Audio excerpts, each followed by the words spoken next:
Andhra Pradesh Chief Minister Jagan Reddy's new cabinet took oath in Amaravati ahead of the 2024 elections. Reddy has revamped his entire cabinet.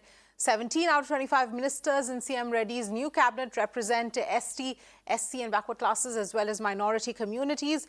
There are 5 deputy chief ministers this time, 4 women representatives in the new cabinet as opposed to 3 in the previous government. 10 ministers have been retained from the previous cabinet. Remember, the cabinet shuffle is keeping with Chief Minister Reddy's 2019 promise of revamping his cabinet halfway through his tenure. Let's bring in some more perspective here. Gopidara, Bureau Head of the Times of India, Hyderabad, is joining us here on the broadcast. Thank you very much for speaking to us.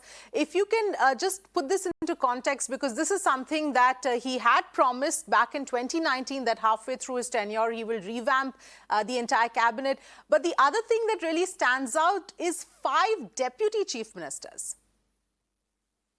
Yes, 5 deputy chief ministers is not new now. He has introduced that in the first cabinet itself. We had 5 deputy chief ministers, each representing SC, ST, BC minorities and women. This time also he has a 5 deputy chief minister. He continues that legacy. But the only difference is that there is no deputy chief minister from women in the present cabinet. But otherwise, he has all that 5 deputy chief ministers, as he decided earlier. And then this time also he has given the key portfolio of home to SC, that to a woman again. Jagan Reddy's first home minister was an SC woman, and his second home minister is also happens to be an SC woman. That is where his social engineering works. And all that is aimed at 2024. Retaining the power in 2024 elections. This cabinet is totally, composed with an eye on 2029 elections. That's where he's going through. He wants to lure all the BC voters in the next round of elections. And his target is 151 plus. Anything could be. It could be 155 or whatever. Because he has 151 MLAs in the House of 175 in 2029. So now he is targeting more, for which he is giving a more. He has given a more representation to the BCs. While SC, STs remain the same, but the BCs number is increased. He has increased. And interestingly, he has kept the dominant Kamma and Vaishya communities, Brahmin communities out of the cabinet this time. Of course, he is planning this. Sources say he is planning to have separate positions with a cabinet rank for them. But as of now, these dominant caste, Kamma caste, which is represent the TDP opposition, TDP, that is not there in the Jagan Reddy's second cabinet.